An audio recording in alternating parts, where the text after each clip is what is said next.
तिच्याबद्दल वेगळं काही सांगायची गरज नाहीये. हा, ती कुठल्या थराला जाऊ शकते माहिती आहे ना आपल्याला. का रिस्क घेतोय आपण? हे बघ, तू तू आता वीक होऊ नको. हा प्लीज, नको थांबवूस ना त्यांना प्लीज.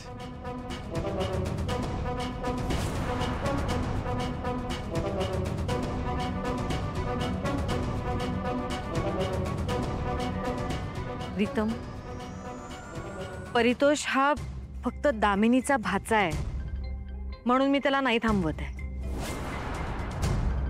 मग परितोषचे आपल्या किर्लोस्कर कुटुंबावर खूप उपकार आहेत.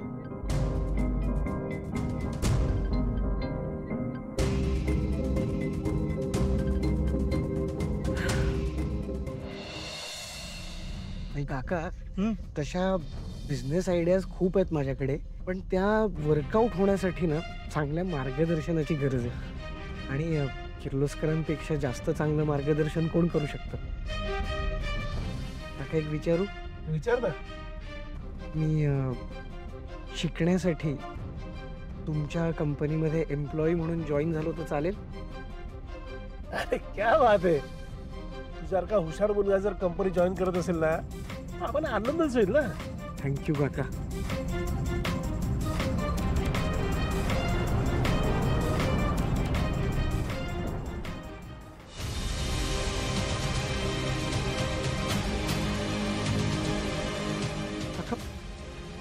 परितोष, काका, अरे ब्रेकच लागत नाहीये. काका, काका हो समोर.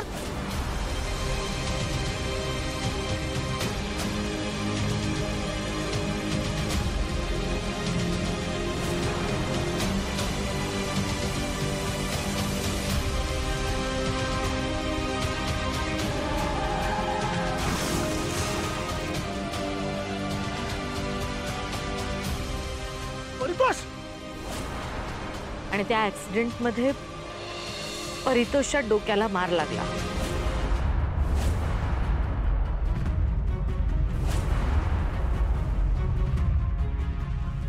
आणि अतिशय हुशार असणारा परितोष भोळसट असल्यासारखा वागायला लागला. तुम्हाला सगळ्यांनाच त्याच्या वागण्यावर नाही जाणवलं असेलच की असा काय वागतो, असे काय प्रश्न विचारतो, नॉर्मल नाही वाटत. पण त्याची ही अवस्था श्रीकांतला वाचवताना झाली आहे. त्याने फक्त श्रीकांतलाच नाही वाचवलंय तर माझाही जीव वाचवलाय. त्यामुळे परितोष ही माझी जबाबदारी आहे असं मी समजते.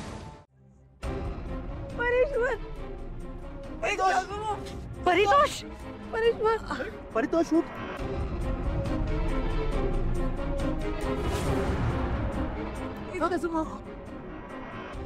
काय झालंय? प्लीज परिकरला वाचवा प्लीज. एक सासू मॉम प्लीज, याला बघा ना काहीतरी होतं, याला वाचवा प्लीज. हे बघा मला माहिती आहे तुमचा माझ्यावर खूप राग आहे, पण मी खरंच बोलतेय, माझ्यावर प्लीज विश्वास ठेवा. मी खरंच बदलली आहे, मी आधीसारखी नाही राहिले. तुम्हाला जो काही राग असेल ना तो तसाच राहू देत. तुम्ही मला हवी ती शिक्षा द्या, मी सगळं करेन, पण प्लीज आता माझ्या नवऱ्याचा जीव वाचवा प्लीज. मला परेश्वरने सांगितलं होतं एकदा, त्याने एक सासरे डॅडचा जीव वाचवलेला. त्याने तुमच्या नवऱ्याचा जीव वाचवला होता. आता प्लीज तुम्ही माझ्या नवऱ्याचा जीव वाचवा ना प्लीज.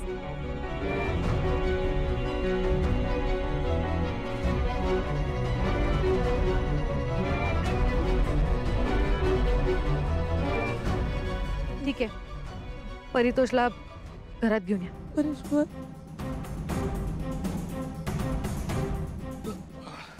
नाही आत्या, माझी बायको जर इकडे बाहेर थांबणार असेल तर मी आत नाही येणार. परितोष,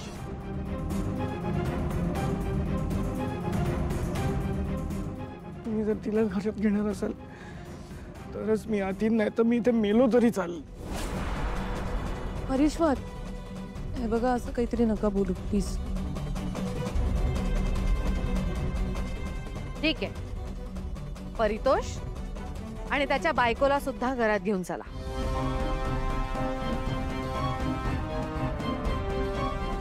आई पण आई देवी आई, तुम्ही पुन्हा एकदा विचार करा. त्या कधी बी सुधारणार नाही. त्यांचा हेतू कधी बी चांगला नव्हता, आता बी नाही आणि पुढे बी नसणार आहे. त्या फक्त त्रास द्यायला आल्यात आपल्याला. तुम्ही प्लीज पुन्हा एकदा विचार करा. विषयाचं काय करायचं ते मी बघून घेईन.